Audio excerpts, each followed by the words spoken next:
Hello friends, welcome back. अगर आप हैं बिहार में नियोजित शिक्षक और बनना चाहते हैं राज्यकर्मी, तो आप लोग को एक परीक्षा से गुजरना होगा जिस परीक्षा का नाम है सक्षमता परीक्षा।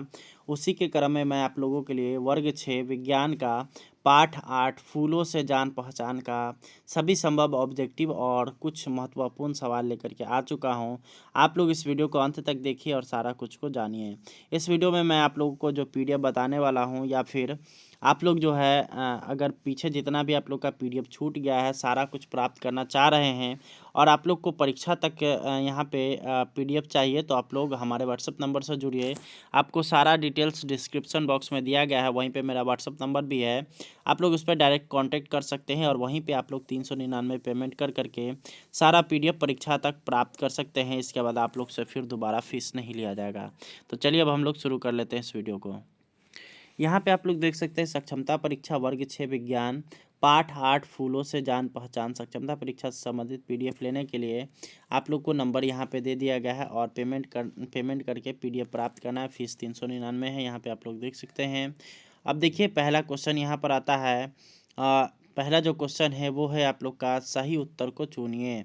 ऑप्शन नंबर ए है फूल का नर भाग है। ऑप्शन नंबर क नंबर में बोलता है कि फूल का नर भाग है अखुरी, पंखुड़ी, पुंकेसर, स्त्री केसर। तो यहाँ पे क्या हो जाएगा, फूल का जो नर भाग है उसको पुंकेसर कहते हैं, यानी कि ऑप्शन नंबर 3 हो जाएगा। आप लोग को आंसर नीचे मिलेगा, थोड़ा नीचे स्क्रॉल करिएगा तो यहाँ पे ऑब्जेक्टिव खत्म होगा ना, तो यहाँ पे आप लोग यहाँ पे देख सकते हैं क का आंसर 3 दिया गया है। आप लोग यहाँ से आप लोग देख सकते हैं। दूसरा नंबर हम लोग देखेंगे ख नंबर। तो यहाँ पर बोलता है कि फूल का मादा भाग है। ऑप्शन नंबर ए है पुकेसर, बी है स्त्री केसर, सी है अंकुरी और 4 है पंखुड़ी। तो यहाँ पे क्या हो जाएगा, इसका फूल का जो मादा भाग होता है उसको स्त्री केसर बोलते हैं, यानी कि ऑप्शन नंबर 2 बिल्कुल सही हो जाएगा। अगला सवाल है कि ऐसा फूल जिसमें केवल पुंकेसर होता है, स्त्री केसर नहीं, क्या कहलाते हैं।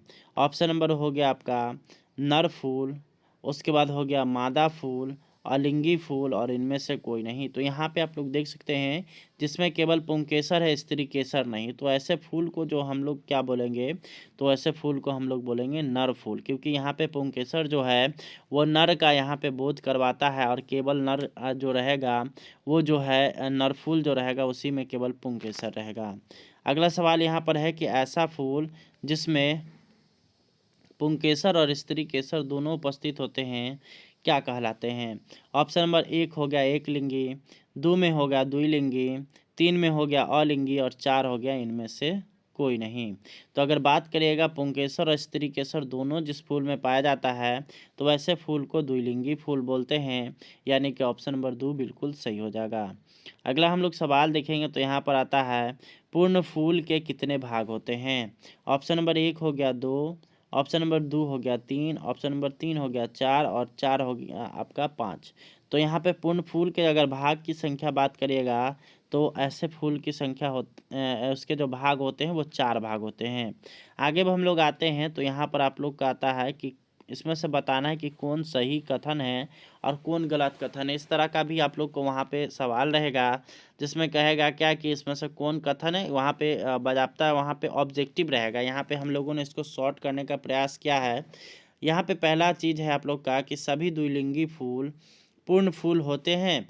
तो जो भी पूर्ण फूल होंगे तो उसमें दोनों लिंग पाया जाएगा, यानी कि स्त्रीलिंग भी पाया जाएगा, पुल्लिंग भी पाया जाएगा, यानी कि स्त्री केसर भी रहेगा और पुंकेसर भी रहेगा। तो इसलिए इसका आपका हो जाएगा बिल्कुल सही। दूसरा आप लोग का है कि सभी पूर्ण फूल द्विलिंगी होते हैं, तो नहीं, बिल्कुल नहीं। सभी पूर्ण फूल जो होते हैं वो द्विलिंगी नहीं होते हैं। अगला सवाल आता है कि फूलों की अंकुरियां आपस में जुड़ी हो तो पंखुड़ियाँ भी आपस में जुड़ी रहती है। तो जब अंकुरियाँ यानी कि निचल का जो भाग होता है वो अगर जुड़ा हुआ रहे तो उसकी पंखुड़ियाँ भी आपस में जुड़ी रहती हैं, यानी कि ये बिल्कुल आपका सही हो जाएगा। आप लोग को यहाँ पे उत्तर भी दिया गया है उसके ठीक नीचे। अब अगला यहाँ पे सवाल आता है कि धतूरा, बैगन, लौकी के फूल में से कौन से फूल पूर्ण हैं तथा कौन से फूल अपूर्ण है, पता करके कारण सहित लिखिए। तो यहाँ पे लिखा गया धतूरा तथा बैगन के फूल पूर्ण फूल होते हैं क्योंकि इसमें पुष्प के चारों ओर चक्र उपस्थित होते हैं, अर्थात इस फूल में अंकुरी, पंखुरी, स्त्री केसर तथा पुंकेसर उपस्थित रहता है। ये चार अगर कोई भी पूछे कि पूर्ण फूल कब हो सकता है, तो जब उसमें चार तरह की चीज़ें हों, अंकुरी भी हो, पंखुड़ी भी हो, स्त्री केसर भी हो और पुंकेसर भी हो, तभी जाकर के वह फूल जो होगा वो पूर्ण फूल कहलाएगा। जबकि लौकी का फूल जो होता है वो अपूर्ण फूल होता है, क्योंकि इसमें चारों ओर चक्र उपस्थित नहीं होता है, जिसमें अंकुरी पंखुड़ी इसमें उपस्थित जो है अंकुरी सॉरी उपस्थित नहीं रहता है।